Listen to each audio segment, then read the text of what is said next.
Okay, welcome back to COSC 2325, Computer Organization. We're going to start with Chapter 1, Basic Concepts. In this video, I'm going to cover these first two topics of this chapter. So, welcome to assembly language and virtual machine concepts.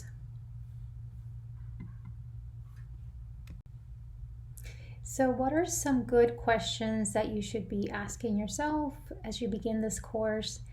And what are some languages, what are some applications that are written using this language called assembly language? So assembly language 86 processor focuses on programming microprocessors compatible with Intel and AMD processors that are running under current versions of Windows. So that's why it's important that you have, or not important, but you can't do this class without having, without working on a machine that runs the Windows operating system. Okay, so it's a language that we're programming microprocessors that are only compatible with Intel and AMD processors that run under Microsoft Windows.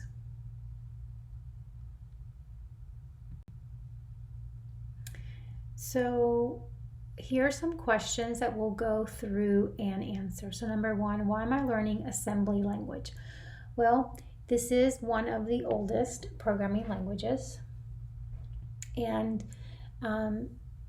most programs used to be written in assembly language. It looks a lot like the native machine language, which would be one of the hardest languages to program in. It provides direct access to computer hardware. Therefore, you're learning how your computer's architecture and operating system work. So when you're working with high-level languages, you don't really have to worry about memory and what's happening in the background. Like, I always feel like when I'm teaching a high-level language, I want to talk about what's happening internally, because it's not just magic. There's a lot going on. So it's really going to allow you to understand what's happening, and it's going to help you when you work with high-level languages. What background should you have? Well, you should know at least one high-level language like C, C++, Java, Python. So taking at least one high-level language, that is a prerequisite. So what is an assembler? So an assembler is just a utility program that takes the source code. So the code that you wrote in assembly, the assembler will convert that to machine language. What hardware or software do I need? So, by the way, the assembler that we'll be using for this class that takes the assembly language that you write. So you'll be writing assembly language using Visual Studio, and it's going to be free download for you. And there's an assembler that we'll be using and that assembler will convert the code that we write in Visual Studio. The assembler is called MASM, which is Microsoft Macro Assembler. So as far as hardware, you're just going to need a machine that runs a Windows operating system. And then software, again, I have a document that I talked about in orientation. It's under course information. That document tells you how to install the software that you need. And also I go through, after you install Visual Studio, I'll go through a little exercise. I found a really good tutorial on the internet that I went through, and I stepped through it myself, so I know that it works. I added some comments, and you create your very first assembly program, and you get to run it. So you kind of get it all set up. So make sure you don't need that for chapter 1, but you'll need it for chapter 2, and it does take a while, so make sure you start now to setting up your computer with the right software. And what types of programs are we going to create? So we're going to create 32-bit and 64-bit mode programs. And what do I get with this book? So I also posted it's in your syllabus. It has, the book has a website, and the website comes with different resources for you. Also, if you look in your book, on page, let's see here, somewhere in the very first part of your book, it tells you all the resources that your book comes with. Okay, there'll be example programs up on the website for this book. And then what are you going to learn? Well, there's a lot. So I have 2 slides on what you're going to be learning. So in this book, it's missing a T right here. This book should make you better informed about data representation. So how do we represent data? So when we talk about memory, when we talk about data being stored in memory, how is that represented? What does that look like? We'll be talking about debugging, programming using assembly language, and hardware manipulation. So we'll look at the basic principles of computer architecture as applied to the 86 processors, basic Boolean logic, which you should have had a little bit of this in your high-level language class, and how it applies to programming and computer hardware. So the logic is like the ands and the ors. How the 86 processors manage memory using protective mode and virtual mode. How high-level language compilers such as C++ translate statements from their language into assembly language, and from assembly language that get translated to native machine code, which is your 1s and 0s.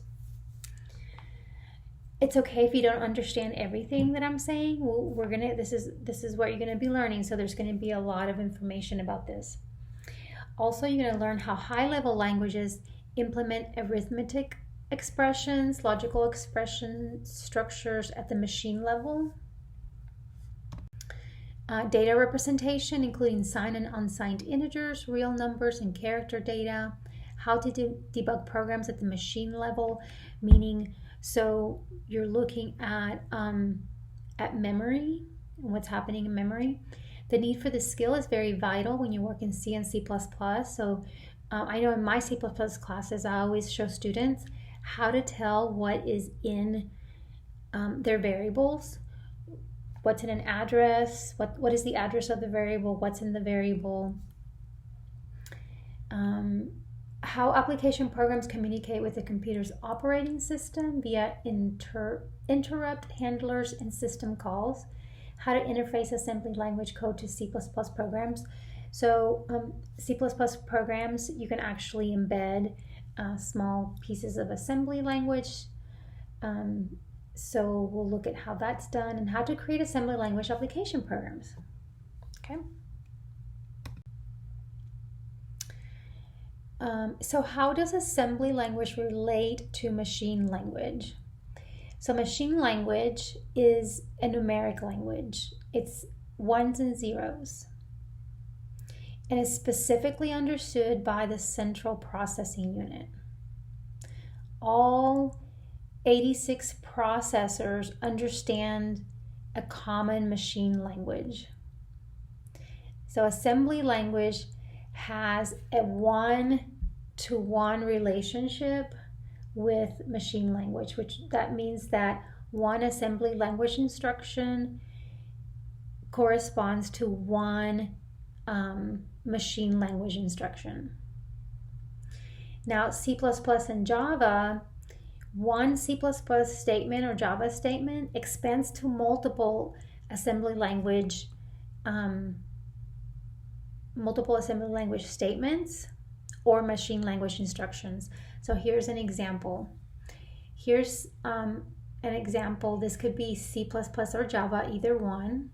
This is exactly how you define variables in both languages.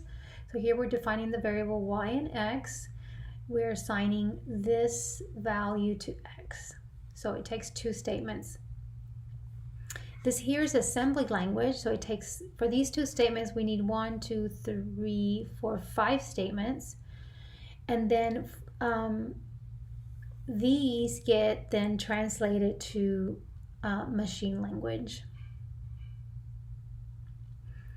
So again, assembly language corresponds, one instruction in assembly language like this corresponds to one instruction in machine code. And I'll show you what machine language looks like in just a minute. Okay, so is assembly language portable? So portable means, can I write an assembly language program and then be able to run it on any machine, running any operating system? And the answer would be no. Assembly language is not portable because it is designed for a specific processor family. The instructions in assembly language may directly match the computer's architecture, or they may be translated during execution by a program that's inside the processor. And this program that's inside the processor is called a microcode interpreter.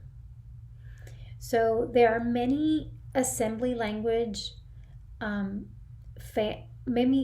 different types of assembly language families that run on different processors. Therefore, since it's so specific to the processor, it's not going to be portable. But some high-level languages like C++ and Java, those are portable because they can run on just about any machine and operating system.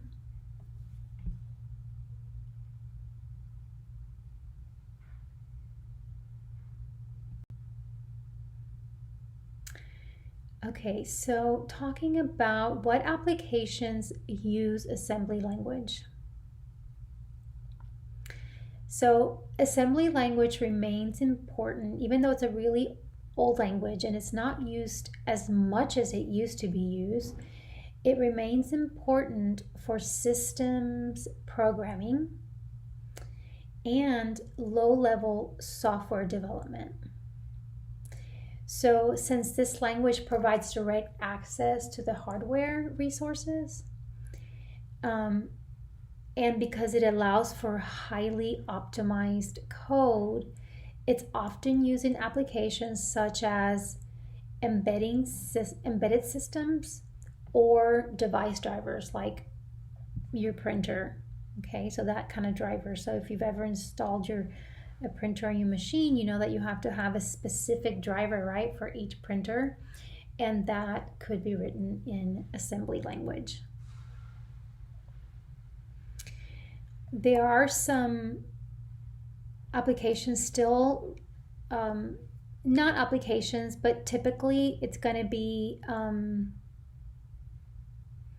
small parts of an application, and this is done, like if there's a small part of an application written in assembly, it's typically because assembly is it's a highly optimized code, and so they would embed it for that reason. So here it lists business applications for single platform. So if you have an application that's only going to run on one platform, then you could create it with assembly language. If you want to run it on different platforms, you don't want to use assembly language, remember, because it's not portable. Like I said, hardware device drivers and some embedded systems and computer games would also use assembly language.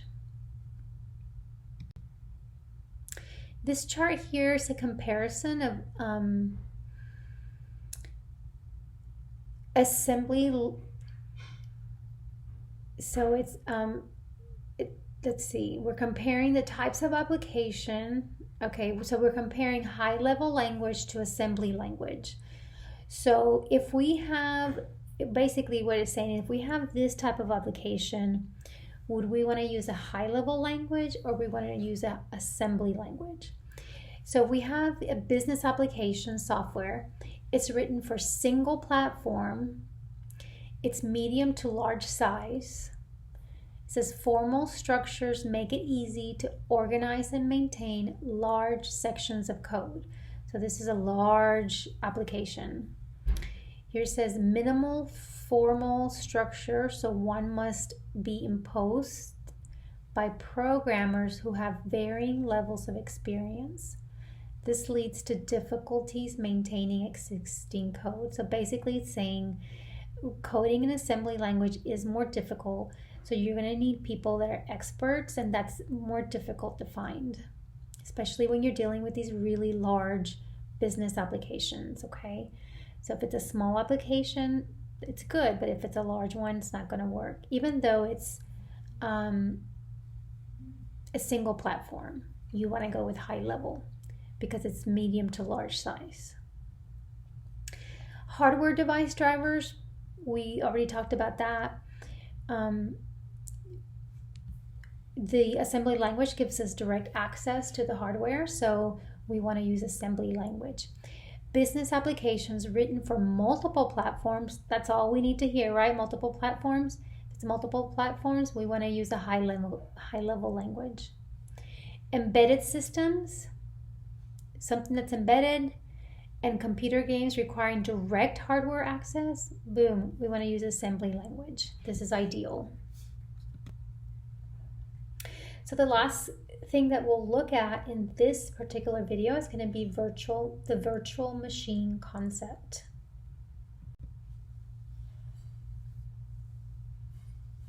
So there's going to be two topics, virtual machines and specific machine levels. So the virtual machine concept is how we explain how hardware and software are related. Okay, so it's how we explain how hardware, you can see my hands in the video, and software are related. Tandem bond is the term for the virtual machine concept. So each computer has a native machine language. We'll just call that language L0. That's not really a language. We're just going to name it language L0, meaning 0 meaning the native machine language, the lowest language, okay, 0. And it runs directly on its hardware. A more human-friendly language would be L1. So it's the next layer. And it's human-friendly language, and it's usually constructed above the machine language called the language L1. So programs that are written in L1 can run two different ways. So L1's here, right? We've got to get to machine language because that's all that the computer understands. Computer understands only machine language. So you got to take that L1, that level 1 language, and you either have to interpret it to machine language or you have to translate it to machine language. I want you to think of an interpreter like if I interpret for somebody who only spoke Spanish. I can speak Spanish and I can interpret. So I would hear something, right? Somebody saying something in English, and then I process it and I say it in Spanish. So that's gonna take a delay. And so interpretation happens as the program is executing. So there is a little bit of a delay. So interprets and executes L1 instructions one by one. So one by one, they're interpreted and executed, interpreted and executed, interpreted and executed. Translation is different. So translation, you completely translate an L program into the L0, which then runs on the computer hardware. So that's like if somebody gave you a document and they said, hey, translate this document into Spanish, then I would just translate the whole thing. And then after I'm done translating, I would give it to the person. So that's what translation is. So that's the two different ways that that L1, which is something, it could be high level or it could be something like assembly, would then be converted to machine language.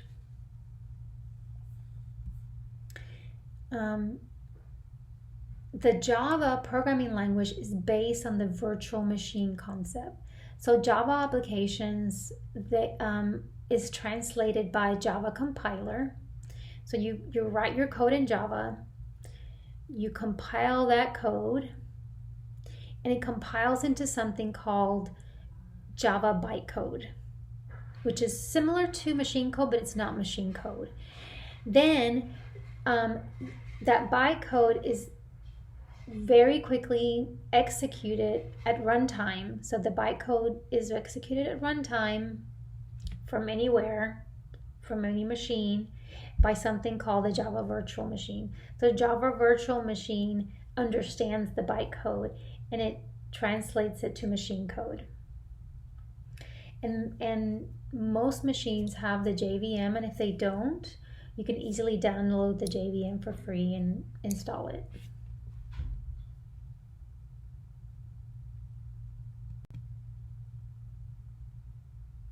So this is an example of just translating a language. So let's say in English we say, display the sum of A times B plus C.